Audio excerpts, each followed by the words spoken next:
Merci de nous rejoindre sur France 24, c'est l'heure du journal de l'Afrique. Voici les titres. Et en Libye, c'est à coups de gaz lacrymogène et de balles en caoutchouc que les autorités ont délogé les migrants à bord du Nivin, un cargo qui les a sauvés en pleine mer. Le navire avait ensuite accosté à Misrata. L'armée nigériane, cible directe de Boko Haram. Une quarantaine de soldats ont été tués en 3 jours dans le nord-est du pays. Des attaques qui n'ont jamais cessé. Un climat de violence qui inquiète alors que la présidentielle se tiendra dans 3 mois. Et puis au Tchad, c'est la confusion autour de la situation dans la ville de Miski. Les habitants affirment que l'armée a mis en place un blocus, les privant de soins et de nourriture. Les autorités affirment déloger des terroristes. C'est dans cette région du Tchad que se trouve l'or. Sauvés par un cargo au large des côtes libyennes, des dizaines de migrants refusaient d'être débarqués dans le port de Mistrata. Ils craignaient de se retrouver en détention et d'être abusés. Ils ont finalement été délogés, Manu Militari, par les autorités libyennes. Julie Dungeloff, envoyée spéciale en Libye, nous livre les derniers développements. Il est 11h12 ce matin, heure locale, 10h12, heure de Paris. Et voici le dernier message que j'ai reçu de la part de mon contact à bord. Les gardes-côtes arrivent, ils sont armés. Le bateau a bel et bien été évacué. Aujourd'hui, j'ai tenté de joindre à nouveau ce contact un peu plus tard dans la journée. Et là, il semblerait que c'est un garde-côte qui est répondu et que son téléphone ait été saisi. Nous avons réussi à joindre le directeur de la sûreté du port de Misrata avec mes collègues de France 24. Voilà ce qu'il nous dit. Il nous confirme l'évacuation du bateau. Il nous confirme l'usage de gaz lacrymogène ainsi que de balles en caoutchouc. Confirmation également qu'il y a eu des blessés lors de ces évacuations. Selon nos sources, entre 7 et 10 blessés qui ont été emmenés à l'hôpital de Misrata. Les autres ont été emmenés dans un centre de détention et ils sont accusés de piraterie par les autorités libyennes. L'armée nigériane paye un lourd tribut depuis la semaine dernière, cible de plusieurs attaques des djihadistes de Boko Haram, notamment dans le nord-est du pays. Plus de 40 soldats ont été tués en 3 jours. Les précisions à Abuja de notre correspondant Moïse Gomis.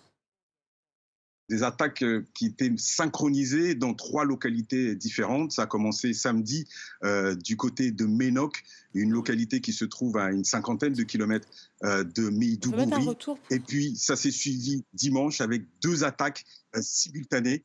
Du côté tout d'abord de Métélé, c'est juste à côté de la frontière avec le Niger, où 43 soldats ont été tués. On a eu la confirmation du chiffre du nombre de morts aujourd'hui, dont le commandant de la base et 3 autres officiers.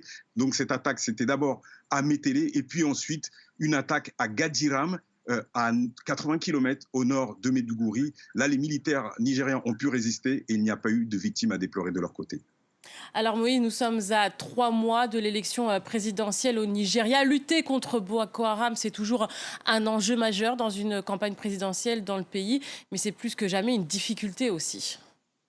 D'autant plus qu'il y a une faction de Boko Haram qui s'est affilié à l'État islamique depuis 2016. Donc c'est le fils du fondateur de Boko Haram qui s'appelle Abu Musab el-Barnawi, qui a fait allégeance à Daesh et qui depuis vise les militaires nigérians et qui a décidé, entre autres, de faire comme ça s'était passé lors du scrutin précédent, à savoir perturber les élections présidentielles au Nigeria. Cette fois-ci, Boko Haram n'occupe pas le terrain, n'occupe plus des localités, puisque le gouvernement de Muhammadu Buhari a réussi à libérer les 17 gouvernements locaux qui étaient occupés à l'époque. Mais Boko Haram, qui a été vaincu, comme le dit l'armée nigériane, Boko Haram qui continue à faire de la nuisance, puisque lundi, il y a eu aussi des attaques contre des agriculteurs, 9 agriculteurs qui ont été tués, pas loin de Maiduguri, à 5 km de Maiduguri, et 12 personnes qui ont été prises en otage.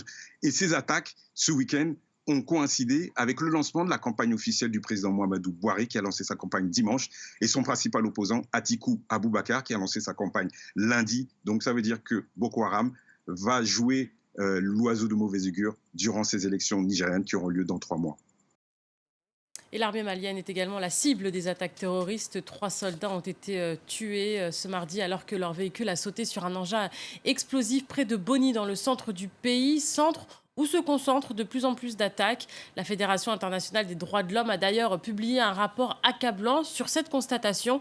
40% des attentats djihadistes au Mali sont aujourd'hui commis dans le centre du pays. Je vous propose d'écouter Florent Gel, directeur Afrique de la FIDH.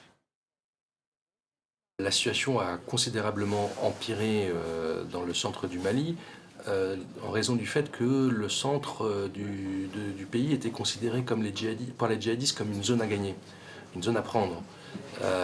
Et s'ils n'y sont pas arrivés au moment, en 2012 et 2013, en raison de l'intervention notamment des forces françaises aux côtés de l'armée malienne, ils n'ont jamais renoncé à cette zone. Il y a aujourd'hui, ce qui n'existait pas il y a 30 ou 50 ans, des populations Dogon et Bambara qui occupent ces plaines et qui cultivent, donc ça multiplie les conflits.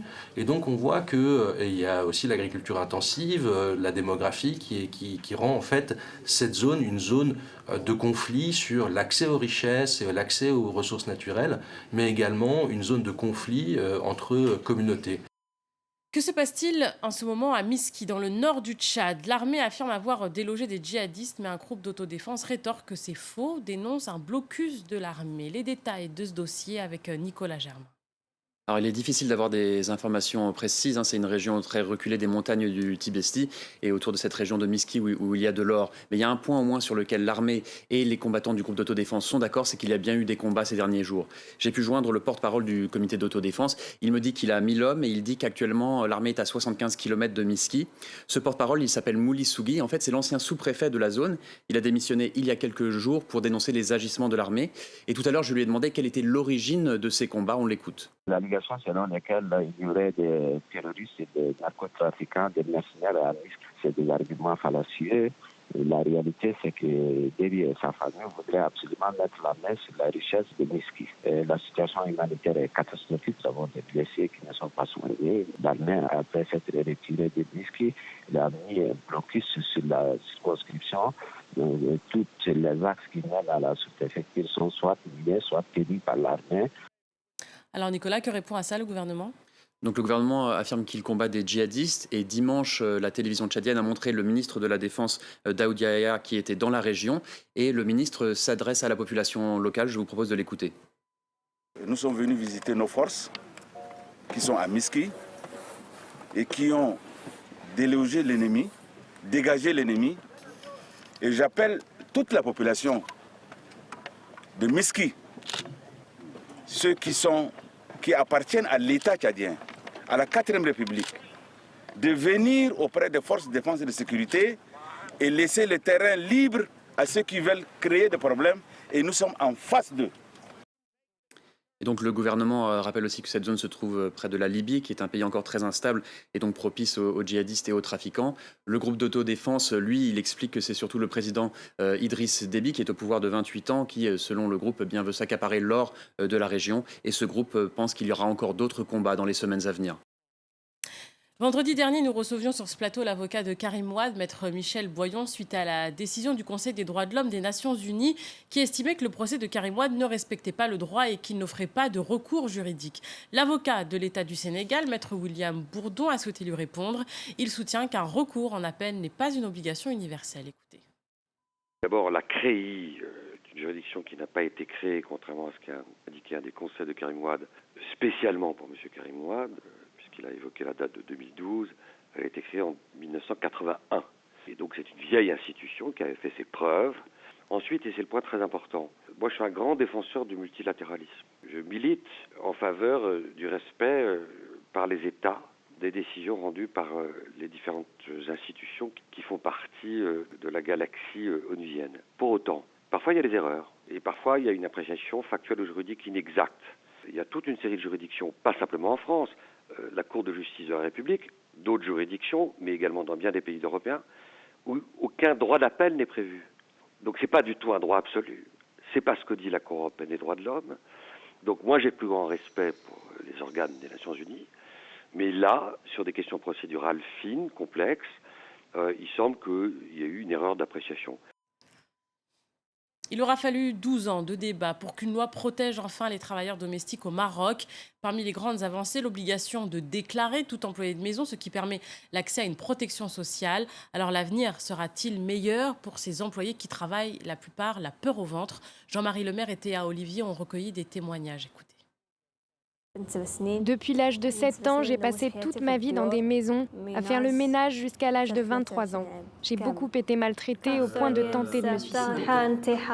Recueillie par une association qui lutte contre le travail des mineurs, c'est la gorge serrée que la jeune femme nous parle de sa détresse. Une détresse partagée avec une partie des 60 à 80 000 mineurs exploités comme personnel domestique dans le royaume. Même si les 16-18 ans peuvent encore être employés légalement pendant 5 ans, le travail des mineurs est désormais interdit par la nouvelle loi. Les associations se mobilisent pour l'appliquer. Notre campagne, elle est simple, elle dit ayons peur de cette loi, ayons peur de la prison et libérons ces petites filles. Face à la société civile qui communique par ses propres moyens, le ministère prévoit d'informer sur cette loi qui oblige à déclarer tous les employés de maison.